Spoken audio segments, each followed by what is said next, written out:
இன்றைக்கான தேவனுடைய வார்த்தை மன மகிழ்ச்சி. நீதிமொழிகள் 15ஆம் அதிகாரம் 13ஆம் வசனம் சொல்லுது, மன மகிழ்ச்சி முகமலர்ச்சியை தரும், மனோதுக்கத்தினாலே ஆவி முறிந்து போம். அதாவது அகத்தின் அழகு முகத்தில் தெரியும் என்று சொல்வது போல, எங்களுடைய மனம் மகிழ்ச்சியாக இருக்கும் பொழுது அது எங்களுடைய முகத்தை மலர்ச்சியாக வைத்திருக்குமாம். நாங்கள் துக்கத்தினாலே இருக்கிறோமாக இருந்தால் அது எங்களுடைய ஆவியை முறித்து போடும் என்று சொல்லி இந்த வசனத்தில் சொல்லியிருக்கு. கர்த்தருக்குள் எப்பொழுதும் சந்தோஷமாயிருங்கள் என்று வசனத்தில் இருக்கு.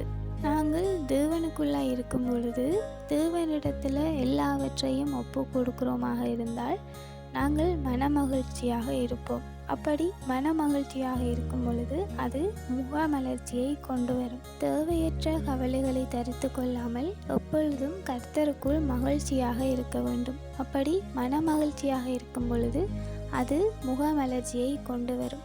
நாங்கள் தேவனை நோக்கி பார்க்கும் பொழுது எங்களுடைய முகம் பிரகாசம் அடையும் என்று சொல்லியிருக்கு. ஆகையால நாங்கள் தேவனை நோக்கி பார்க்கும் பொழுது எங்களுக்கு மன மகிழ்ச்சி உண்டாகும்.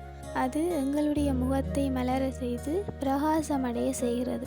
மனிதர்களிடத்தில் கவலைகளை சொல்லி ஆறுதல்களை பெற்றுக்கொள்வதை பார்க்கிலும் தேவனிடத்தில் முழுவதுமாக ஒப்பு கொடுத்து ஆறுதலை பெற்றுக்கொள்ளும் போது அது நிரந்தரமான மனமகிழ்ச்சியை கொண்டு வருகிறது. மனிதர்கள் தருகிறதான ஆறுதல் ஒரு சில காலத்திற்கு மாத்திரம்தான் இருக்கும். ஆனால் தேவனிடத்திலிருந்து நாங்கள் ஆறுதலை பெற்றுக்கொள்வோமாக இருந்தால் அது மனமகிழ்ச்சியை கொண்டு வரும். அந்த மனமகிழ்ச்சி நிரந்தரமானதாக இருக்கும். ஆகையால மனோதுக்கத்தினாலே எங்களுடைய ஆவியை முறிய பண்ணாமல் மனமகிழ்ச்சியாலே முகமலர்ச்சியை உண்டு பண்ணுவோம்.